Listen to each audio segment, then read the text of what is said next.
नगर पंचायत सिमराही के ईओ वीना वैशाली पर आरटीआई कार्यकर्ता अनिल कुमार सिंह ने 2.49 करोड़ की खरीद में अनियमितता का आरोप लगाया है। उनका कहना है कि 17 दिनों में हुई खरीद में नालंदा की एजेंसियों को ही काम दिया गया।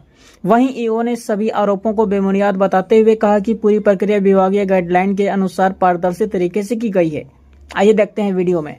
नगर के विकास के हेतु सरकार ने नगर पंचायत का गठन किया गया, लेकिन नगर पंचायत के वर्तमान कार्यपालक पदाधिकारी है वीना वैशाली, जो नालंदा की रहने वाली हैं, और ये 17 दिन में, मात्र 17 दिन में 16 जून 2025 से 3 जुलाई 2025 के बीच में ये 2 करोड़ 49 लाख का नगर पंचायत सिमराही में ये सामान का क्रय किया गया। आपको जानकर आश्चर्य होगा कि 2.5 करोड़ में 1.5 करोड़ रुपये का गमन किया है इन्होंने। जितने चारों आपूर्तिकर्ता है, ईओ का जो गृह जिला नालंदा है, सभी आपूर्तिकर्ता नालंदा है।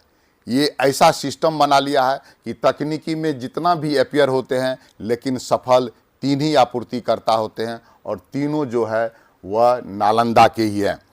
ये 17 दिन के कार्यकाल में 10 सामान का क्रय किए हैं। 10 सामान जेम पोर्टल के माध्यम से 10 को सामग्री क्रय किए हैं, और 10 में 10 आपूर्तिकर्ता जो है वह आपको नालंदा के ही हैं।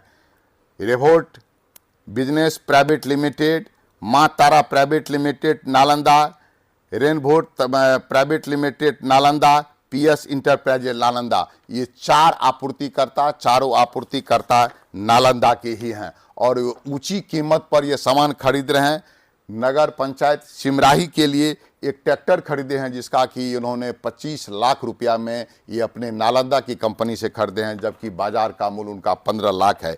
एक टॉयलेट जो 6,37,000 में खरीदी हैं, जबकि इसका दाम मात्र 3 लाख बाजार में है। बोर्ड जो नगर पंचायत सिमराही में जो बोर्ड लगा रहता है, बोर्ड प्रवेश द्वार पर 13,20,000 रुपया का एक बोर्ड खरीदे हैं, जबकि इसका दाम 3 लाख रुपया है।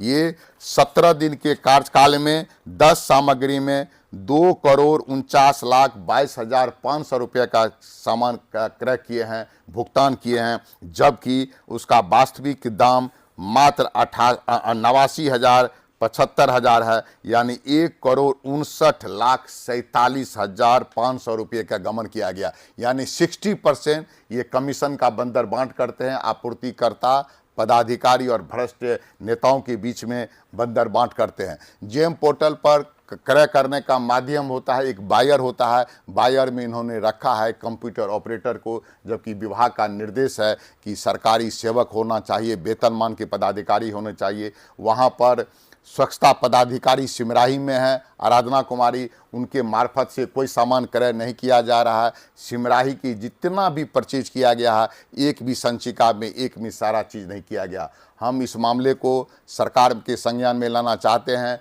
और चाहते हैं कि आर्थिक अपराध इकाई से जो वीना वैशाली हैं सिमराही के कार्यपालक पदाधिकारी, उसके क्रियाकलाप की जांच है। ये सिस्टम इतना, यहाँ पर जो भी काम किया जाता है सशक्त अस्थायी समिति और सामान्य बोर्ड के निर्णय के अनुसार किया जाता है। एक चीज़ और यहाँ बताना चाहूँगी कि अभी तक 9 महीने से सामान्य बोर्ड का बैठक नहीं किया जा सका है, जबकि मेरे द्वारा पत्र भी निर्गत किया गया है।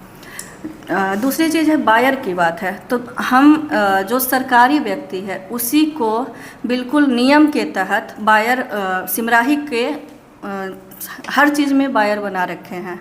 दूसरा सवाल है कि गृह जिला के व्यक्ति को है जो काम मिलता है। जेम चूँकि ओपन फॉर ऑल है और हम लोगों को विभागीय दिशा निर्देश के अनुसार जेम से ही परचेज करना है, तो इसमें कहीं का भी व्यक्ति, पूरे इंडिया में कहीं का भी व्यक्ति आ सकता है, चाहे वो नवादा हो, नालंदा हो, दरभंगा हो, सुपौल हो, अररिया हो, पूर्णिया हो, कहीं का भी व्यक्ति आ सकता है। और इसमें जो L1 घोषित किया जाता है, जेम के द्वारा किया जाता है, ऑनलाइन घोषित किया जाता है। इसमें जो भी तकनीकी पदाधिकारी होते हैं उनके द्वारा तुलनात्मक विवरणी तय की जाती है।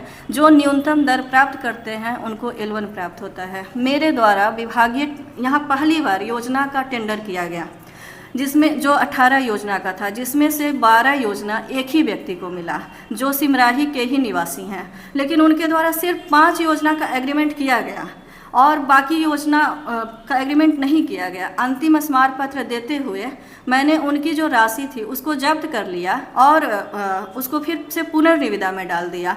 जब स्थानीय लोगों को मौका मिल रहा है उसके बावजूद वो काम नहीं करना चाह रहे हैं, तो इसमें तो विभागीय दिशा निर्देश है कि कहीं के भी व्यक्ति आकर के पार्टिसिपेट कर सकते। कुछ लोगों द्वारा ना मुझे परेशान करने की कोशिश की जा रही है। मैंने पहले भी बताया कि जो भी प्रक्रिया होता है जेम के तहत होता है और सब कुछ ऑनलाइन होता है।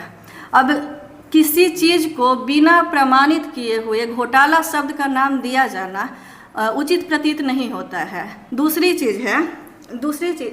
चीज़ है कि आपके द्वारा कहा जा रहा है कि इतने करोड़ का घोटाला, ये कैसे प्रमाणित हो रहा है, जबकि उस पूरे टेंडर के बिड के दौरान किसी भी अन्य लोगों द्वारा किसी तरह का कोई कंप्लेन नहीं आया है। अगर कोई भी कंप्लेन आता तो हम उसका निष्पादन जरूर करते हैं। तो किस प्रकार से इसको घोटाला शब्द दिया जा रहा है? कोई भी सामान परचेज जो किया जा रहा है जेम द्वारा निर्धारित प्रक्रिया के अनुसार किया जा रहा है या अन्य जो विभागीय दिशा निर्देश है उसको पूरा किया जा रहा है। इनका आरोप सरासर गलत है। किसका क्या मंशा है मेरे द्वारा मुझे नहीं पता है कि किसकी क्या मंशा है, कि क्या इच्छा है, मुझे नहीं पता। लेकिन मेरे द्वारा ना कोई घोटाला किया गया है ना कुछ किया गया है। मेरे द्वारा जो विभागीय दिशा निर्देश है और जो प्रक्रिया है नियमानुकूल काम किया गया है।